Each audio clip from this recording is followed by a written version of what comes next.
এটা হচ্ছে বৌভাতের সকাল। দিদির যেহেতু সন্ধ্যাবেলা অনুষ্ঠান আছে, আমরা তো এখনো গিয়ে পৌঁছাইনি। এটা হচ্ছে দিদির শঙ্কদার দেশের বাড়ি, যেটা এখন দিদিরও হয়ে গেছে। তো সেখানে সকাল থেকে প্যান্ডেল শুরু হয়ে গেছে, যেটা সাক্ষী আমাদেরকে দেখাচ্ছিল ভিডিওর থ্রুতে। তোমরাও দেখতে পাচ্ছ, তোমাদের জন্য আমিও দেখতে পাচ্ছি। তো চলো, এখানে দেখছি সকাল থেকে প্রচণ্ড বৃষ্টি হচ্ছিলো, তারপরে আস্তে আস্তে একটু বিকাল সন্ধ্যের দিকে বৃষ্টিটা কমে গেছিলো। আমরা ভালো ভালো বিকালে বেরিয়ে পড়েছি।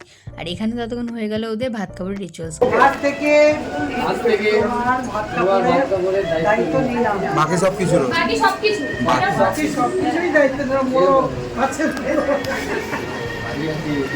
তোমার দায়িত্ব নিলাম বল থেকে তোমার দায়িত্ব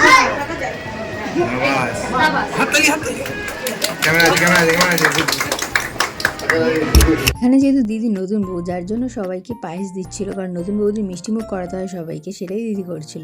আর আমার রিসেপশনে ফুল ভিডিও আপলোড হয়ে গেছে চ্যানেলে, প্লিজ চেক আউট করতে ভুলো না কিন্তু। আর এইখানে হচ্ছে কিছু আমড়ার গাছ, যেটা শঙ্খদাদের ছাদে হয়েছিল মেবি, তো সেটাই সাক্ষী শ্যুট করেছে, তোমাদের সাথে একটু শেয়ার করে দিলাম, দেখে নাও। আর এখানে দিদির মেকআপের জন্য একদম সাক্ষী রেডি হয়ে গেছে, দেখতেই পারছো। এখানে দিদিকে কত শান্তশিষ্ট লাগছে না। এইবারের ভিডিওগুলো দেখতে থাকো তোমরা। लेकिन ये साला कर क्या रहा है यहाँ?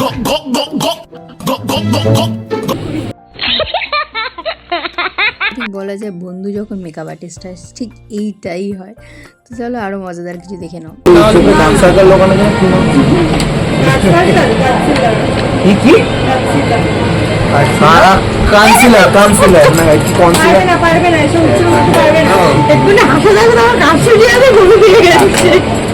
সেই দিন থেকে বিদায় থেকে দিদির যেহেতু মনটা একটু খারাপ ছিল, সবাই ওকে চেষ্টা করছিল একটু ভালো রাখার, হাসি খুশি রাখার।